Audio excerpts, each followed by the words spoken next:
For those here last year, you will recall what a wonderful opportunity, not to speak intellectually about encountering Christ, but to spend some time engaging in it. And we're blessed this year to have Scott Boyle join us again. Scott comes to us as well from the McGrath Institute up in Notre Dame. He's an assistant director of Notre Dame Vision and the coordinator of the Catechist Academy portion of that. He attended Notre Dame himself and received both his bachelor's and his master's degree in theology from there. He has also worked as a high school campus minister and youth minister. His current work involves formation, helping undergraduates prepare for Notre Dame Vision conferences, where they're doing a lot of the same tasks that we are, but theirs in the summer and serving as catechists throughout the South Bend parishes as they're kind of doing their internship. Scott also travels around the country running retreats and giving talks for dioceses, youth groups, and confirmation programs, and facilitating workshops for parish communities on catechetical preparation. He's written things such as in Church Life Journal, and has spoken at different conferences throughout the world. So please join me in welcoming Scott Boyle.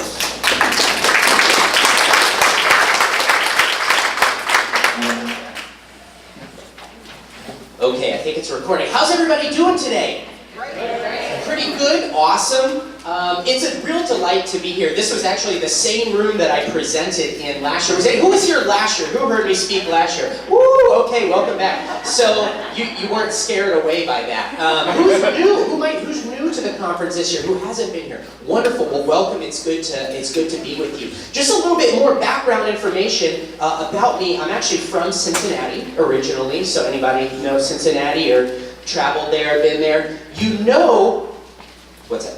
I was pointing towards Cincinnati. Oh, okay. Yeah, great. I directionally challenged. But I always say, so, important things to know about me is that I like food, and Cincinnati's a place for great food. Actually, one of the reasons why I love coming to Indianapolis is because this is the first place I can get Skyline chili, south of South Bend. So thank you for being such a wonderful area to accommodate my food. And people like Skyline chili? Anybody had it before? Nice. Grater's ice cream, that's also a Cincinnati thing. Bless you in your wonderful area here. So it's a treat for me. I actually spent 2 years on the south side of Indianapolis for my master's degree at Notre Dame. I was a part of what's called the ECHO Faith Formation program, and it was a catechetical leadership program that gave me the opportunity to serve actually both in a parish and a high school. I was doing campus ministry, youth ministry. So a lot of these experiences that and the things that we're going to talk about today come from those experiences, come from those times. And now at Notre Dame, I get the opportunity to work in formation work, accompanying students, accompanying adults in their encounter with Jesus Christ. And that's what I'm going to draw a lot on today. Actually, I just got a fancy new title, which is that I'm the Associate Director of Recruitment and Formation, which is like, what the heck does that even mean, right? I'm not really into titles, but it does mean that I get this opportunity to walk with so many wonderful, especially students on their journey of faith. And I want to share, I think, some of the things that I've learned from mentors of mine and what I get the opportunity to do day in and day out at Notre Dame, okay? So are you all ready? Should we just jump in? Get going? Okay, I want to start out with an image. Okay, and I want you to look at this picture right here, and I want you to think to yourself for like 10 seconds. What are your impressions of this photograph? Okay? I'm going to give you 10 seconds, then I want you to turn to the person next to you and share like a word or a phrase that comes to you when you look at this photograph. Ready? Go. Don't think too hard about it.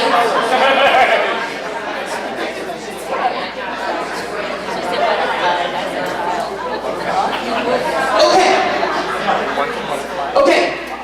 Impressions. Call out a word to me. Impressions. Somebody raise your hand. We need volunteers. This is going to be participatory today. Yes. Child. Okay. Yes, ma'am. Butterfly. Butterfly. Yes. Who else?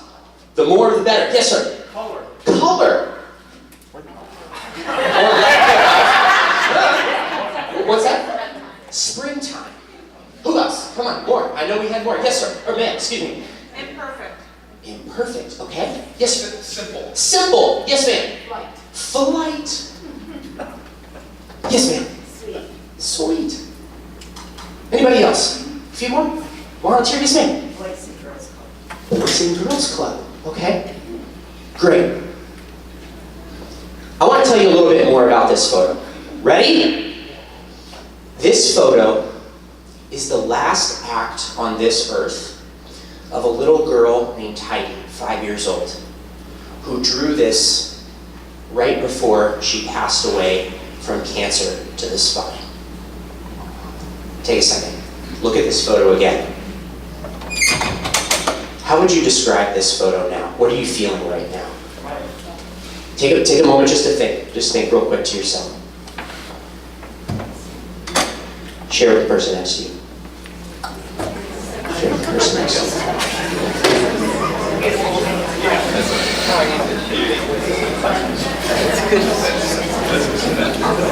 Okay. Anybody want to volunteer? Yes, ma'am. Beauty. Hope. Freedom. Uplifting. Freedom. It's okay, we can repeat. Anybody else? Anybody else? Life. Anybody else? What are you feeling right now? What are you feeling right now? Compassion. What else? Anybody else? What did you feel when I told you that I heard some in the room? Yes, ma'am. She was joyful. Joyful. Wow. What was it like for you to hear me share a little bit about the background of this photograph? Heartbreaking, sad. Okay? But I also heard words like uplifting, joyful. What's that? Joy. Joy. Why do you say joy? I don't know, 'cause she's where we all want to be. We Okay. get caught up in our fears and our Yeah. She's where, like, that's nothing compared to what she's experiencing. A liberation from pain. Maybe one more. Anybody else? What did you feel? Yes, sir. Relationship. Relationship. Say more about that. That's an interesting word. Say more. Why the word relationship? There's a connection. There's communion with this girl. Connection. Communion. Today I want to talk about this environment that we create for an encounter, a relationship with Jesus Christ. And I want to share with you, and the reason we started with this exercise is that I want to talk about, to start off with, 2 essential principles. And I'm not going to read a bunch of complex theory to you. I actually want to go back to basics maybe and suggest a few principles as we think about in our own work, in our own ministries, creating this environment. And the first principle that I want to suggest is the importance of story.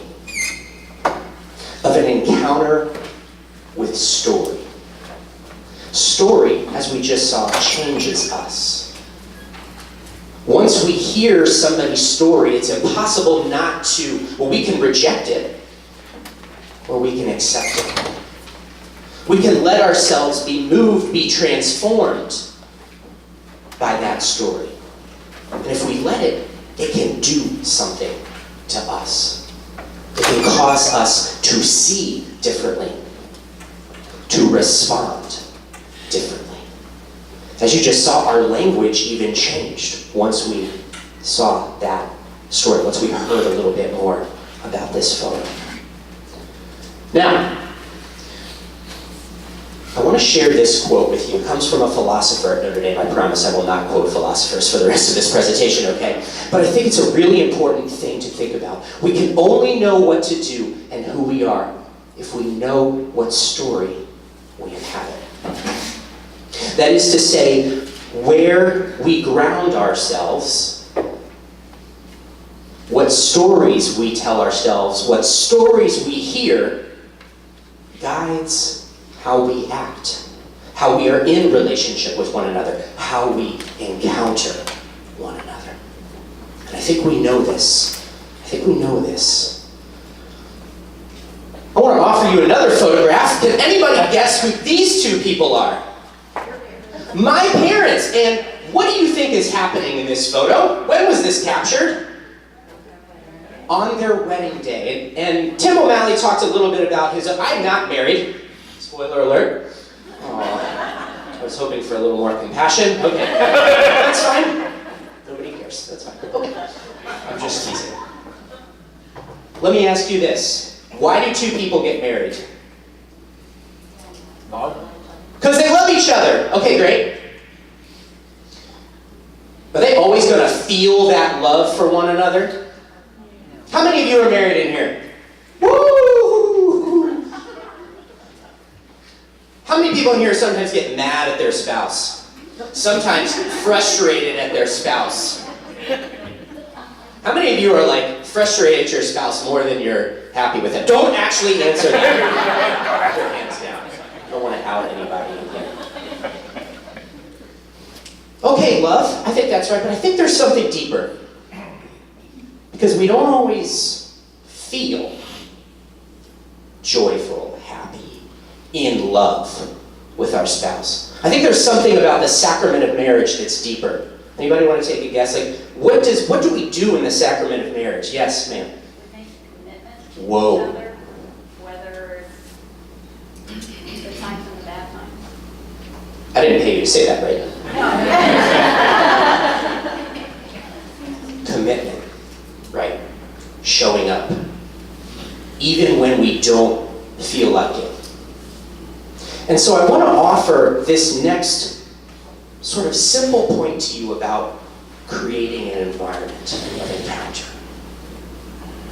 Is that it doesn't only depend on that story in the abstract form, but how we commit and stay grounded and live into that story. Because there are going to be times when it's really hard to do so.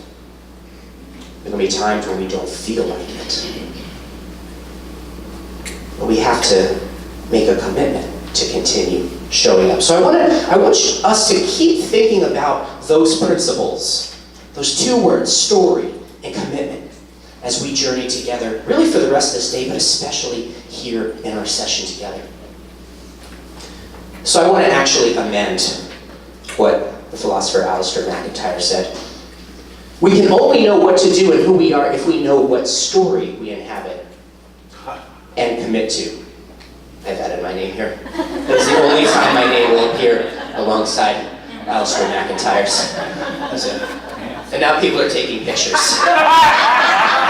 Could you send that to me afterwards, please? I will tweet it out. I made this slide myself, so I self-appointed myself. Put it this way. So now I want to talk about how many of you are religious educators, engaged in catechetical work? I want to use the imagery of catechesis to actually help us think about how we ground these ideas of story and commitment. Does anybody know the root word of catechesis in the Greek? Do we have any Greek scholars in here? I'm not a Greek scholar, but I know what it is. You know what it is? It's to echo down. Okay, please come. I'll just go sit down now. Yes, that's perfect. So, in the Greek, the word catechesis can be split up into two prefixes, kata and ekine. What's your name, sir? Oh, I can look at your name tag. It's latent Drake. Latent Drake. Yeah, no, it's... Oh, wow. Gotcha. Okay, perfect. So, right, I love how you define it, right? Echo. Does everybody see this second part right here, ekine? Does that look like the root word in English, or like our word echo, right?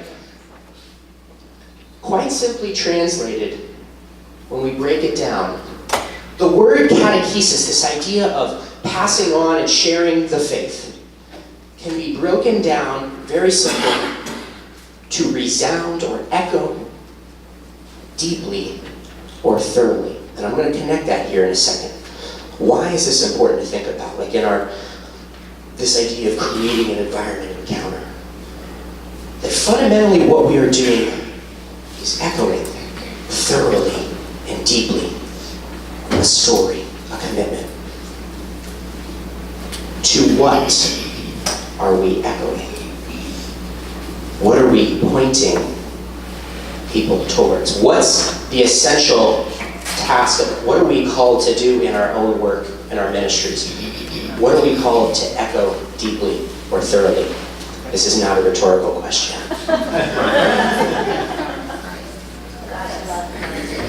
Say that just a little bit louder. God's love and God's teaching. God's love and God's teachings. Perfect. Anybody else want to say?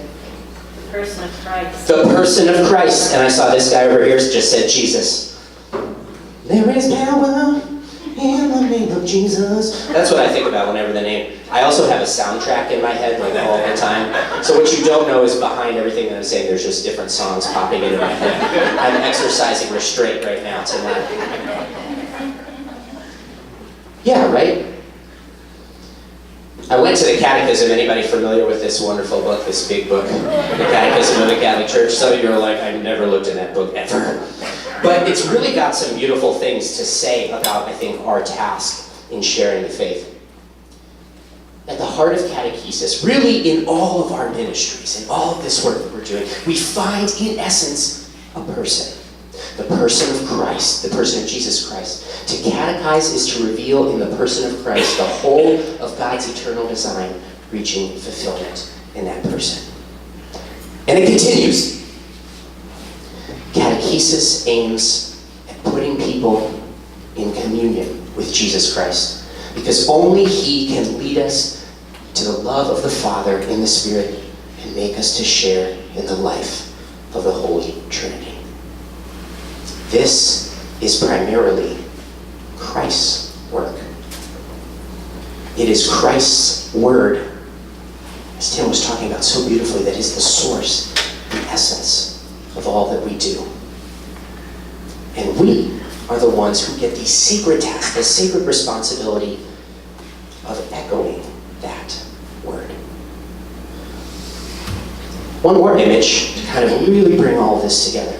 What is that? You all are very smart. How many people have been to the Grand Canyon before? Imagine with me, I call out in the Grand Canyon, Scott! What's going to happen? You all are playing along very well. Thank you. Why will it echo? And I would posit this because I've done it, because I've been there too. Why is there such a good echo? Because if I were to yell out Scott, you're going to hear Scott, Scott, Scott, Scott. Why? And I'm not a scientist in here, so I just had to look it up, okay? Anybody who wants it? Yes, ma'am? Yes. Yeah, please. Because of the rocks and the depth of it. Okay, rocks and the depth. Okay, let's keep going. I was just going to say the sound waves just bounce off the rock. Okay, keep going. There's something, now I know you know. You guys know. You've seen me do this before. Anybody else want to take? There's a lot of something. If we're thinking about sound waves, space. There's a lot of space. There's a lot of space for those sound waves to go. And there's rocks, right? There's space for it to bounce off of, right? And have somewhere else to go. But there's enough space that it will continue. It has plenty of room to continue bouncing, to continue echoing. Over the course of time, it will fade, right? But because there is so much space, you can have a really effective echo. Whereas opposed to in here, Scott! Okay, that's cool. Should have thought about that before. Scott! Wow, it's still pretty good. Wasn't prepared for that, everyone. There's still space in here for it to go, right? There's still space for it to echo. Okay, so what does this say about our own task and ministry as people who create an environment? We need to be space creators. We need to be space creators. And that's not as simple as it sounds. Because to remember that we are cooperators in this work. But we need to create the space for people to hear the Word, to have encounters with the Word. And Tim gave us so many wonderful examples of what that could look like. But it's up to us to think about how that happens, right? And I want to go a little bit deeper into that. And this comes from the bishop's document on missionary discipleship, living as missionary disciples. And I highlighted two passages in bold that I want us to kind of think about as I read it. Sorry there's so much text. but I think it's really important. Successful pastoral ministry is not just about planning programs and activities. It depends first, and this is my own emphasis, on pastoral leaders, that's us.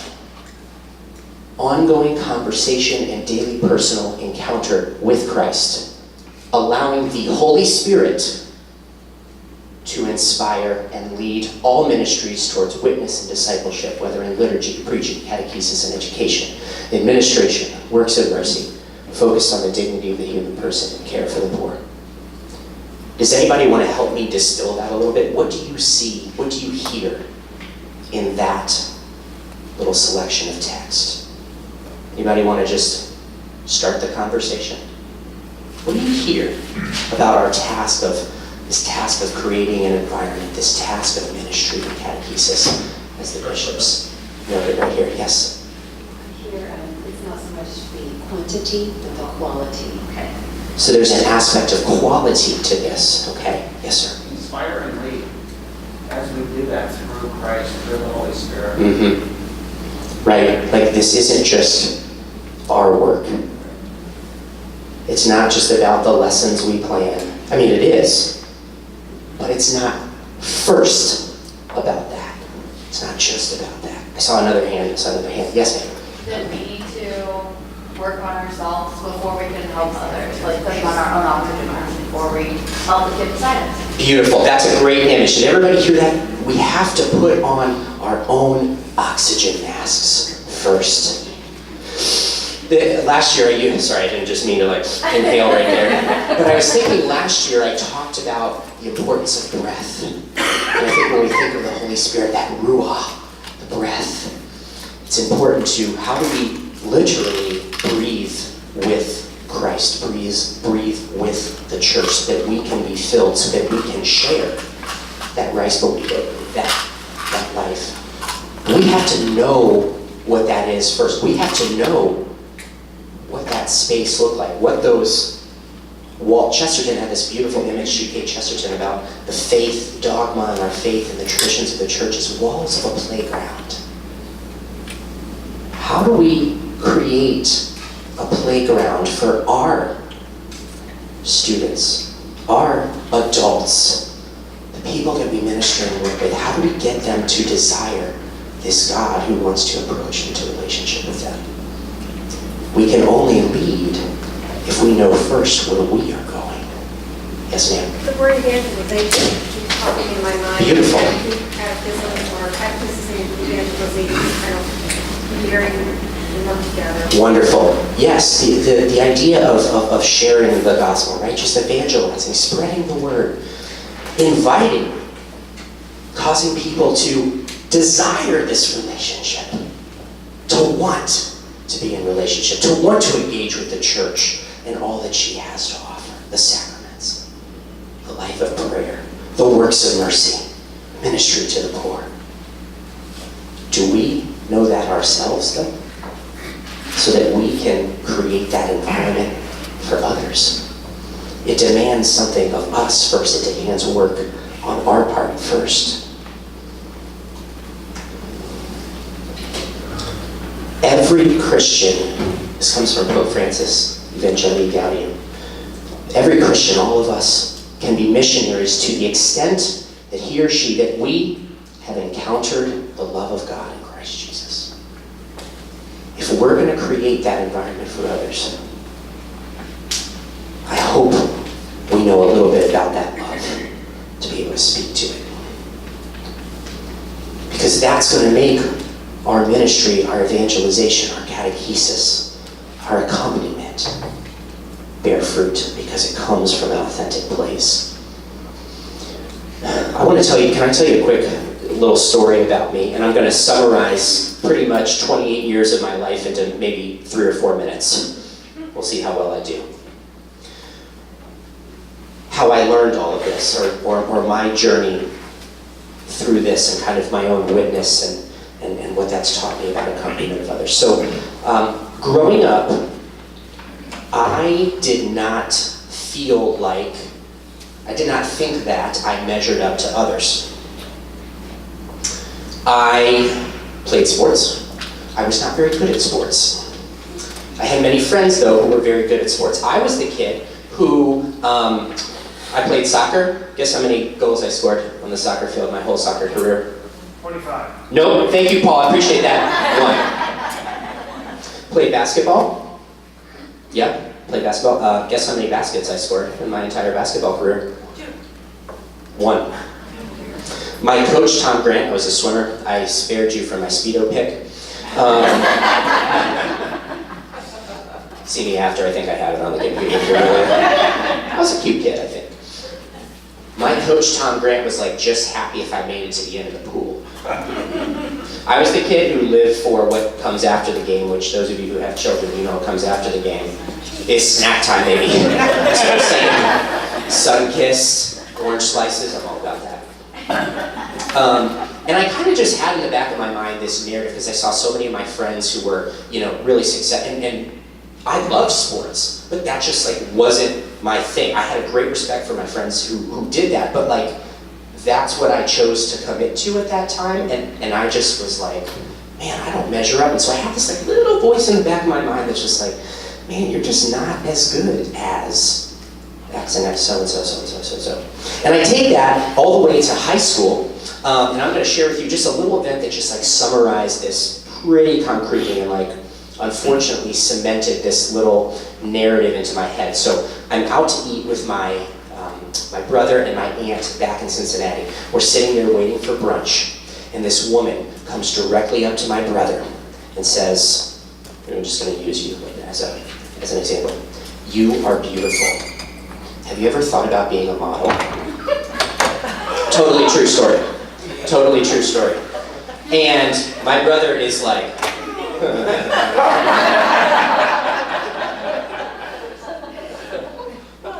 he's not here. I won't disparage him because he's not here to defend himself. But he got a little puffed up, and my aunt is very confused, and I'm just like.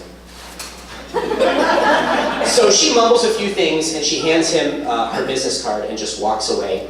And no joke, friends, the first thing that pops into my mind is, what about me? She didn't say anything to me.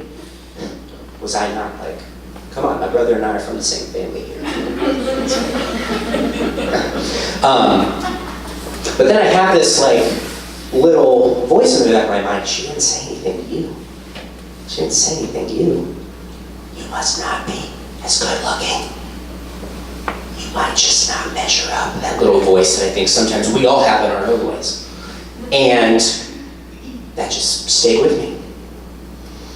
So in high school, what did I do? I started to work really hard because I was like, man, if I just get the best grades, sweet, that'll be my thing, I'll work really hard. So I went to a Catholic high school and I just worked my tush off, trying to get the best grades. I'm and I just just sought after that achievement. I was like, I want to get into the best college that I can so I can make the most money. And okay. Fortunately, though, I went to a Catholic high school and I started taking theology. Now, I did have a big conversion moment in this theology class because I was like, well, I want the grade at the end of the day. So I was like, I'm going to learn as much as I can so I can get the best grade on the test. But also at the same time, there was this little voice in me that says, I think there's something deeper here. I think there's something deeper here to what my teachers were talking about. I didn't know what it was because I knew a lot about God, but I didn't know God. There was no encounter there. There was no relationship with God. But I did, because I was searching for who I was, deeper meaning. I wanted to continue on that quest once I graduated. So I went to Notre Dame because I was like, this seems like a good place where I can do that. It seems to be important to them. My dad also graduated from Notre Dame, so I knew a little bit about it. And I remember very distinctly my freshman year, I signed up to be a part of Notre Dame Vision, which I now work for and help coordinate, so this is kind of interesting. And this program is about, inviting high school students to Notre Dame to grow in their own faith. And I was asked to be a leader for that. Again, I knew a lot about God, but I didn't, so I could talk about it pretty well. And then they asked me to do a witness talk, right? Where you have to talk about how God is moving in your life, and guess what? I could not write it. I had no idea of what to say. I went through, like, no joke, 12 drafts. And when it was time for me to give it for my fellow mentors, I just kind of stood there and babbled, and everybody was like, really nice to me, but I could tell, like, nothing about that had really, I don't know, I didn't have a story to share, speaking of story.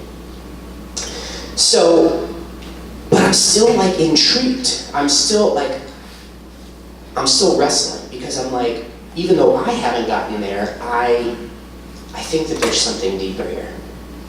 So, no joke, like, I continue. I actually serve with Vision again, my junior year.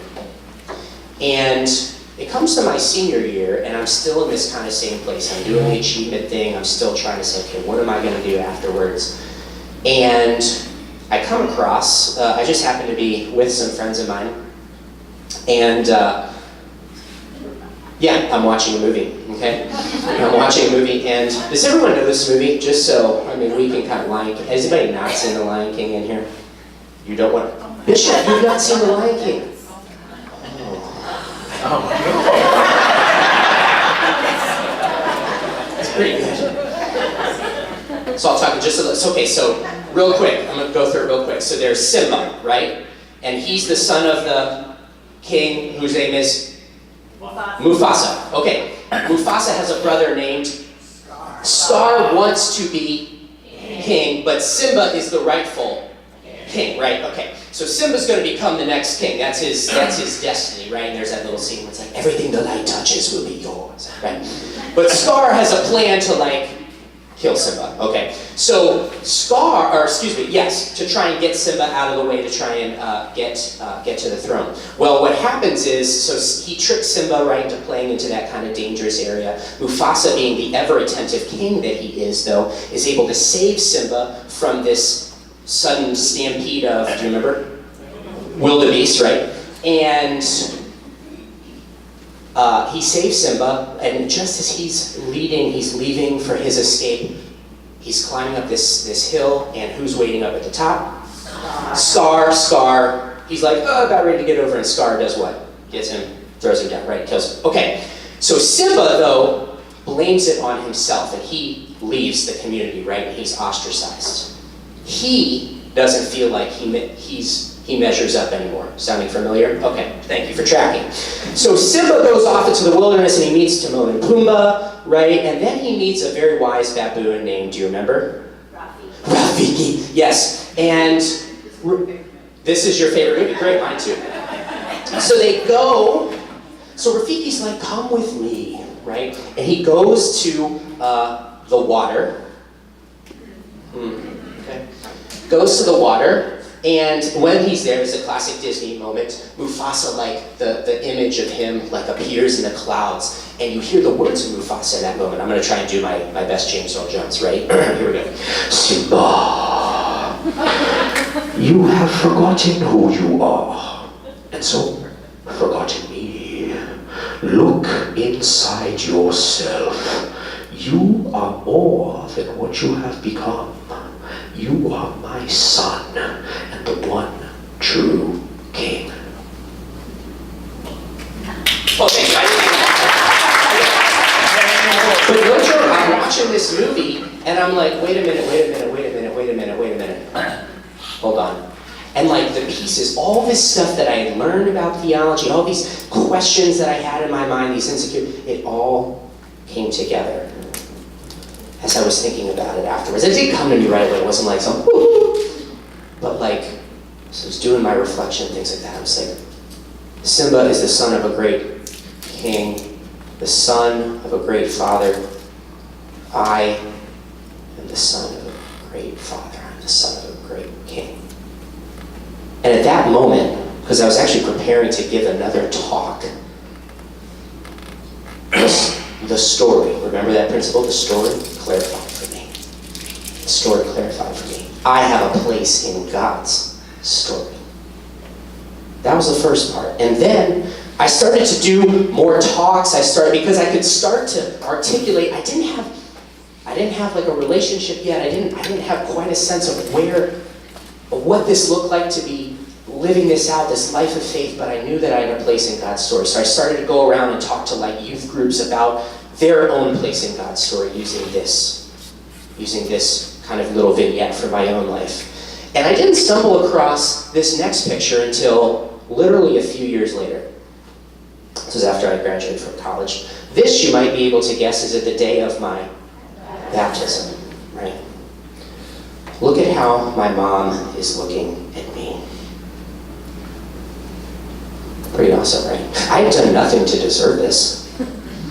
I've eaten, slept, cried, pooped. Rinse and repeat. Right? But look at how she's looking at me anyway. And I came across this picture and I said, wait a minute. This is the very thing that's been present for me since I was born. Since I was welcomed into the life of faith, the life of the church. This sacrament by which I was forgiven of my original sin, by which I was welcomed into the church, claimed by the community as a son of God. And I started to say, I can have a relationship with this God through the church. And every time, and it started to, all the pieces started to fit into place for me. That the sacramental life, beginning with my baptism, when I received my first Holy Communion, when I went to the sacrament of confession, there was that encounter with God. And I was like, through this picture, I was like, I think I need to give this sacramental life more of a shot. I need to think about it a little bit more and my place within it. And get to know a little bit more of God's love for me. It started actually with the sacrament of confession, returning to the confessional after a few years away. And I started to really encounter that mercy. And that there was this God who, through the ministry of the church, approaches us.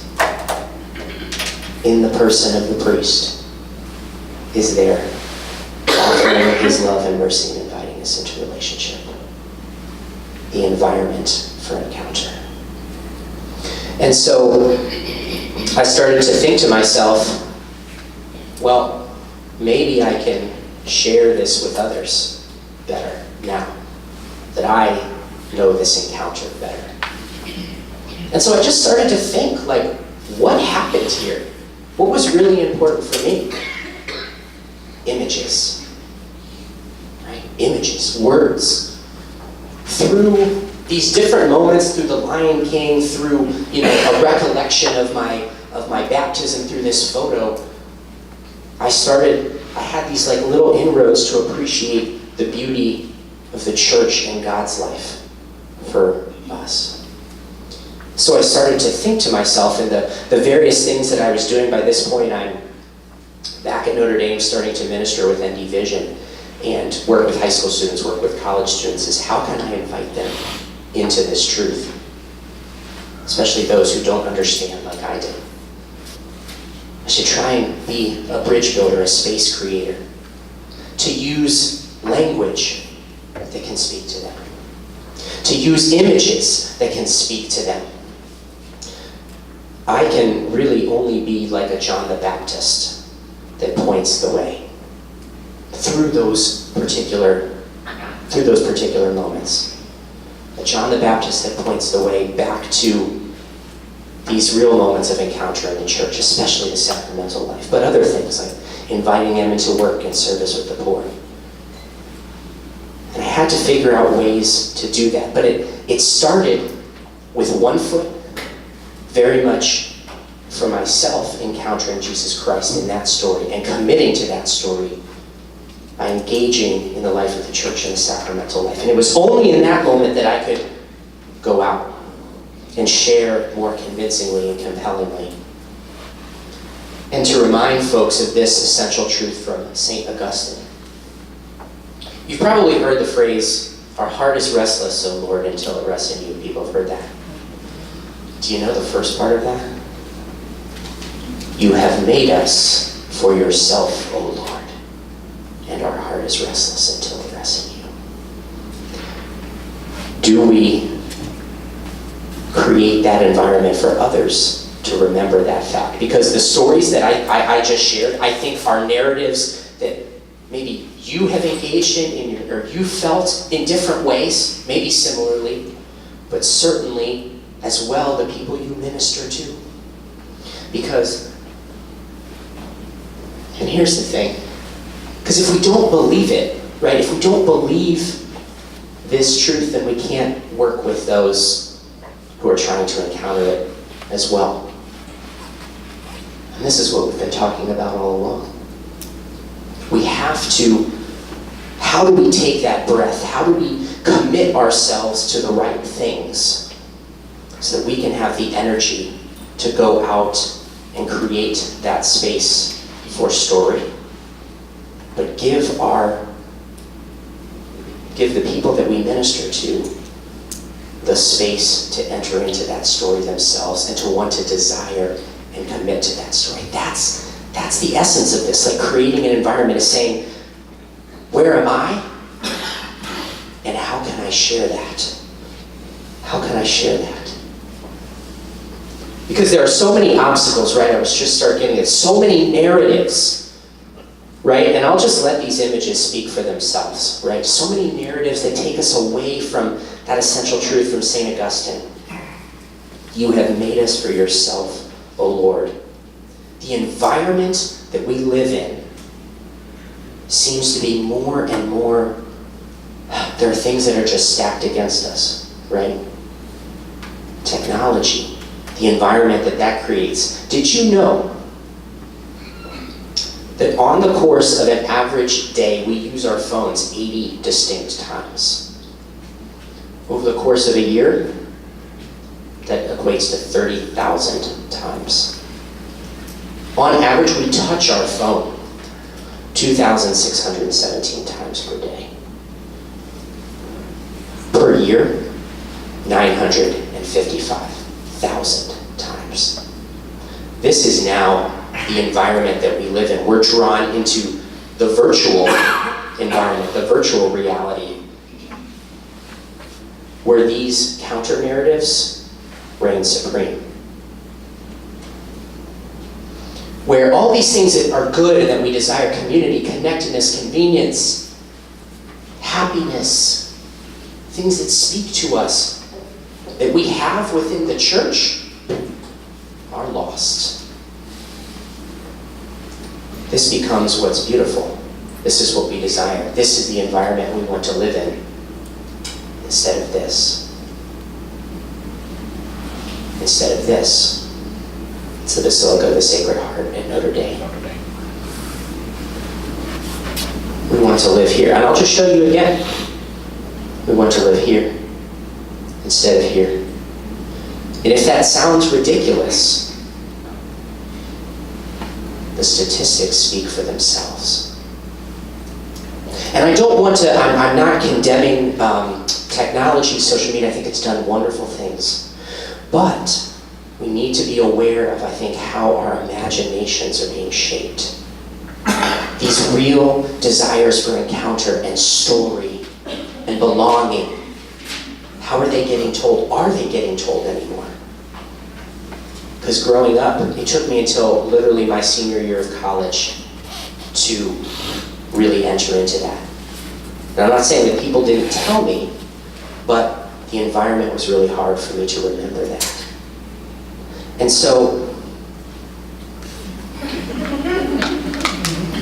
the life of faith becomes a caricature.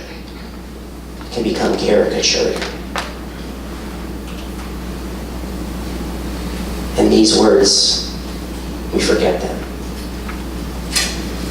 You have made us for yourself, O Lord, and our hearts are restless until they rest in you. How can we create an environment for that encounter to happen? We've got to remind people of the stories that we've lived into. We've got to remember. We've got to talk about it. We've got to be in relationship with one another. That's one of my best friends, Lou. I want you to take a moment to think of a best friend or someone who you are close to, love. It could be a spouse, somebody else.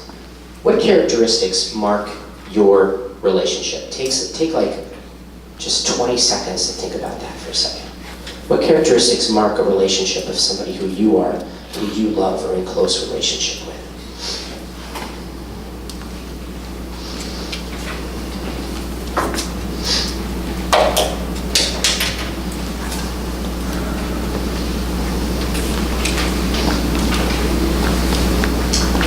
Anybody mind sharing? Trust. Respect. Strength. Sacrifice. Listening. Vulnerability. Compliments. Commitment. Dependable. Say again.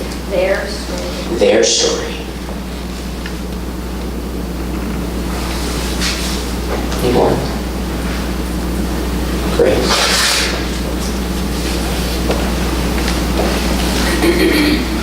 In the words that you've shared, I think you've already given yourself a roadmap for how you can create an environment of encounter.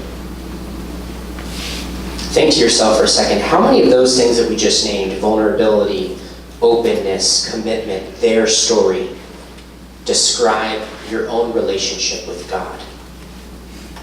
Just take a moment to think to that for yourself. And you don't need to share out loud, but to think for a moment.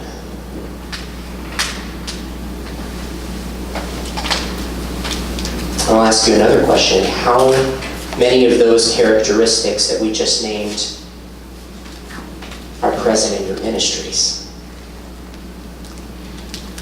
If this is about a relationship with God, a real encounter with God who is living, who's alive, who wants to be in relationship with us, do we create the environment for that relationship? Vulnerability, openness, compassion, the sharing of stories. Can we do it better? What do we need to do? Because here's the fundamentals. This comes from, anybody heard of Catechesis of the Good Shepherd before? Based on the principles of Maria Montessori. I was a Montessori kid. If you know Montessori, you're like, yeah, that makes sense, okay. Very experiential, very imaginative. Sophia Cavalletti is one of the kind of big, she had a great role in kind of the development of Catechesis of the Good Shepherd. She says this: the religious experience is fundamentally an experience of love. And for the human person, love is essential to life. How do we create environments where it's easier to love? I don't mean in a mamby-pamby way, I mean like really love. Tim did such a great job outlining those for us: to meet the poor, to show up for Mass, and the list, to perform the works of mercy. The list could go on and on and on and on. How do we do that for ourselves, and how do we invite others into that? Just to, our institute is fascinated with Mr. Rogers, and I too have become fascinated with Mr. Rogers. I think that the way that he lived, he offers us a compass point. And I want to just play for you a short clip that he did. He didn't really, Mr. Rogers was a guy who just lived it, right? He does interviews, but they're kind of hard to find sometimes. But he did an interview on Charlie Rose where he talks about kind of the essentials of his own work and his own ministry. He was actually an ordained Presbyterian minister. So he's not necessarily talking about that in this clip, but I want you to pay attention and see if it kind of sparks anything within you. He's talking about his work on Mr. Rogers' Neighborhood. Why do you think Mr. Rogers' Neighborhood, what does it achieve? What does it accomplish? Oh, I hope that it's given a few more honest adults in the lives of the children who watch.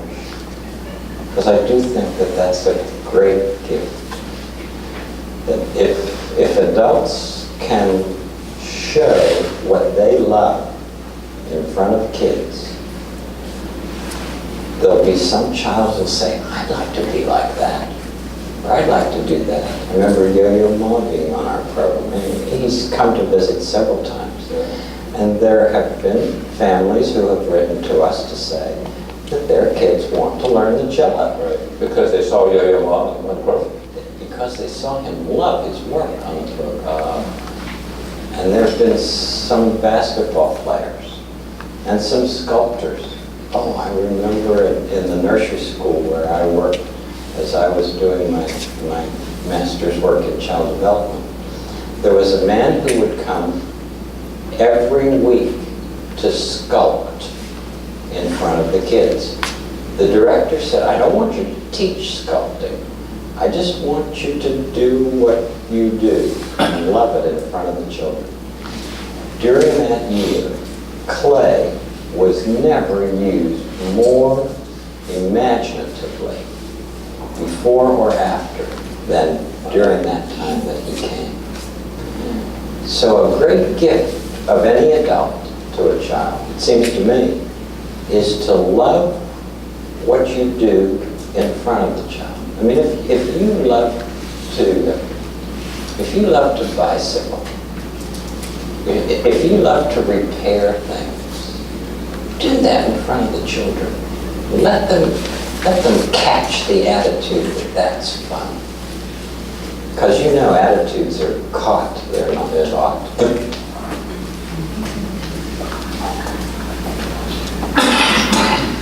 What did you hear from Mr. Rogers? Did anything stick out to you? The things that he said? Yeah.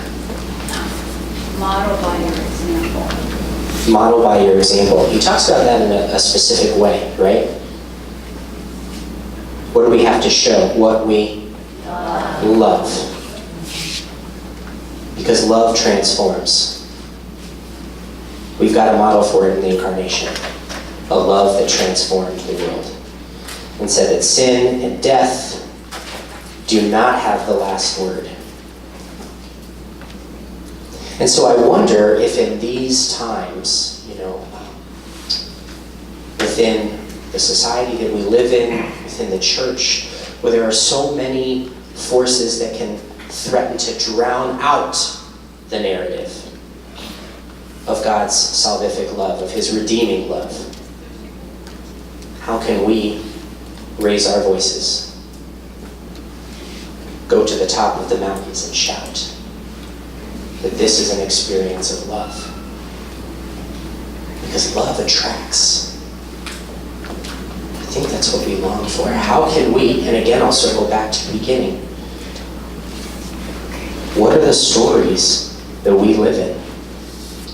What is God's story for us? Do we take the time to remember that? To commit to that? Do we engage in the sacraments? And do we engage with the poor? I mean, think about the whole life of discipleship. Jesus lays it out for us. What do we commit to? Do we love the church? Do we love God? How can we grow a relationship with him? And how can we share that love with others? We will be criticized. Mr. Rogers was criticized, misunderstood. How can you be doing that? You're mamby-pamby. You're just talking to kids. It's childish. People said that. Now we have a whole documentary about his life. There's a Fred Rogers Center in Latrobe, Pennsylvania at St. Vincent College. Because love, a love like that wins. A sacrificial love like that wins. It's not about winning, but it speaks. It transforms. And so I guess my challenge to you is, and I know we're kind of running short on time because we need to get to Mass. My challenge to you to continue thinking about, and I would love to continue the conversation afterward or over lunch, is how do we create the environments where love is possible? Because we can. We use language, we use images, but we're the witnesses to that. We have to witness that in what we do and how we live and how we serve. And I think listen to other people. Listen to their stories. Yeah, we could talk a lot more about it, but I think that's where I want to leave that with you all, is that encouragement to think about that. And to think about the commitments you can make to your own relationship with Jesus Christ, your own commitments that you can make to the ministry of the church, engaging with the church, both those on the margins and those who may be closest to you, to say, how can I create an environment where love is possible? Because love does transform, love does transfigure. It's very possible, and as Tim said, it starts with those day-to-day things. Prayer, showing up for one another, making commitments to one another. So, thank you all very much for your time and your attention, and I'll look forward to see you at Mass, and then, yeah, we'd love to continue the conversation more if you'd like. So, thank you.